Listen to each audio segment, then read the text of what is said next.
Hello everyone, स्वागत है आप सबका। मेरा नाम है प्रवीण चक्रवर्ती। आज हम लोग डिस्कस करने वाले हैं जो हम टॉपिक पढ़ रहे थे एब्रिएशन के बारे में, एब्रिएशंस के बारे में।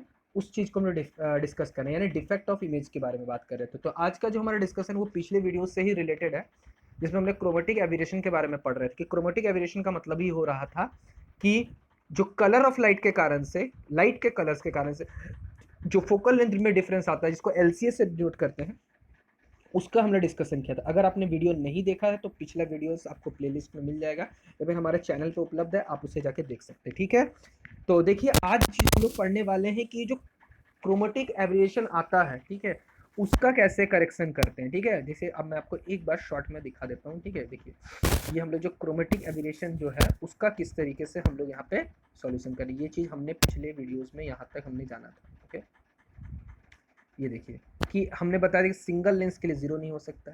खैर, आज देखते हैं कि कंडीशन फॉर ए क्रोमेटिज्म, मतलब कि आप क्रोमेटिक एब्रिएशन को किस तरीके से खत्म कर सकते हैं। ठीक है, उसके बाद to get achromatism we use a two lenses in contact. हमें क्या करना है, यहाँ दो लेंसेज का कॉन्टेक्ट में यूज करने हैं। For two thin lenses in contact, अगर हम दो लेंसेज को, यहाँ सेपरेशन नहीं होना चाहिए दोनों लेंसेज के बीच में, यहाँ पर बोलेगा कॉन्टेक्ट में। ठीक है, यानी दो लेंसेज को हम लोग यहाँ कॉन्टेक्ट में रखते हैं।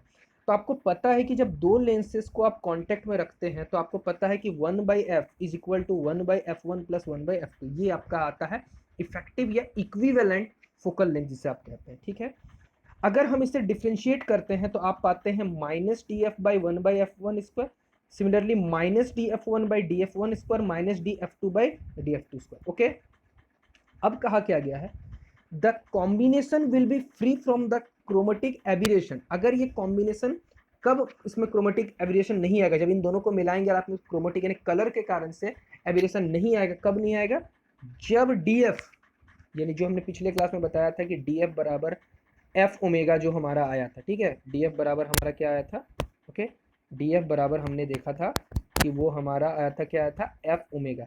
तो हमें डी एफ को जीरो करना है।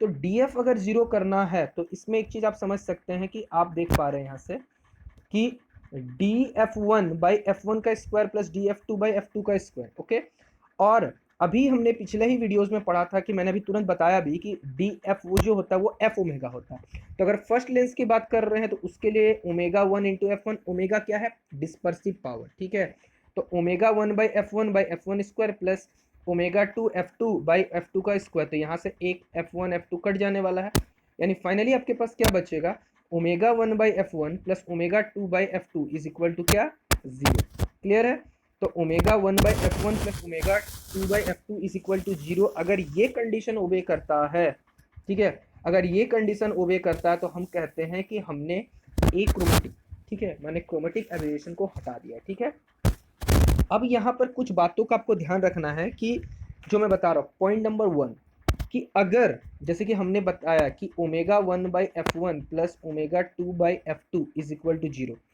यहाँ ओमेगा वन और ओमेगा टू हमेशा पॉजिटिव है। तो अगर ये पॉजिटिव है तो इसका मतलब ये है कि सपोज करें, तो अगर हम बात करते हैं ओमेगा वन और ओमेगा टू अगर पॉजिटिव होते हैं हमेशा, तो इसका मतलब ये है कि omega one by F one is equal to minus omega two by F two. तो अगर आप कॉमन सेंस लगा सकते हैं, बोल सकते हैं कि अगर ओमेगा वन पॉजिटिव, ये पॉजिटिव, तो दैट मीन्स है कि ये नेगेटिव सिंबल कब आएगा, जब F1 और F2 एक दूसरे के ओपोजिट आएगा, इक्वल नहीं, ओपोजिट सिंबल के। इसका मतलब यहाँ पर दोनों ही लेंस क्या होंगे, ओपोजिट होंगे। यानी अगर आप कॉन्वेक्स यूज कर रहे हैं तो एक में कनकेव यूज करते हैं, कॉन्वेक्स यूज करेंगे, यानी तभी जाके आप कह सकते हैं कि उसमें क्रोमेटिक एबिरेशन हट सकता है और वो एक क्रोमेटिज्म के कंडीशन को पा सकता है। ठीक, आई थिंक आपको ये बात समझ में आ गई होगी। क्लियर है।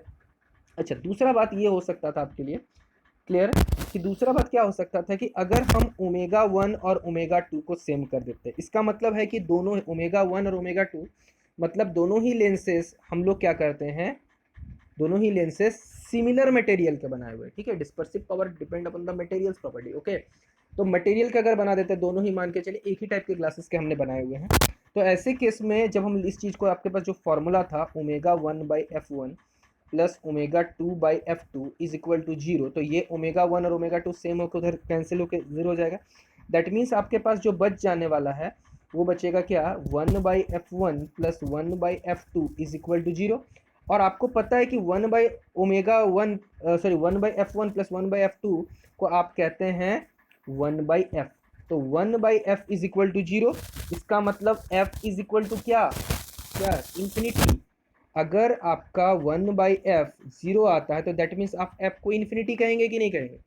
इसका मतलब है कि जब दोनों लेंसेज को, अगर दो लेंसेज सिमिलर प्रॉपर्टी का यूज कर रहे हैं, ठीक है, जिनका ओमेगा 1 और ओमेगा 2 सेम है, तो वो पूरा का पूरा सिस्टम, बोथ लेंस जो होता है ना, चाहिए कि वो क्या होता है, प्लेन ग्लास प्लेट की तरह काम करने लगता है, जिसका फोकल लेंथ क्या है, इन्फिनिटी। ओके, क्लियर है। तो इसका मतलब ये है कि आपको ये सारे कंडीशंस अगर ओबे करते हैं तो हम कह सकते हैं कि आपने क्रोमेटिक एब्रेशन को हटा दिया है। क्लियर है, आपने क्रोमेटिक एब्रेशन को हटा दिया है। क्लियर है। तो आई थिंक आपको यहाँ तक जो बातें हैं मैंने बताई वो आपको समझ में आ रही होगी। तो यहाँ तक तो ये वीडियो यहीं पर समाप्त हो जाता है। एक बात आप पॉइंट से नोट कर सकते हैं कि याद रखिएगा, जो क्राउन ग्लास होती है, क्राउन ग्लास की जो डिस्पर्सिव पावर होती है वो हमेशा फ्लिंट ग्लास के मुकाबले क्या होती है, कम होती है। ये पॉइंट यहीं पर आप नोट करके रख सकते हैं। ठीक है, तो मिलते हैं अपने अगले वीडियो में, इससे भी अच्छी चीज़ के बारे में पढ़ेंगे। ठीक है, तब तक के लिए चैनल पे बने रहें। Thank you.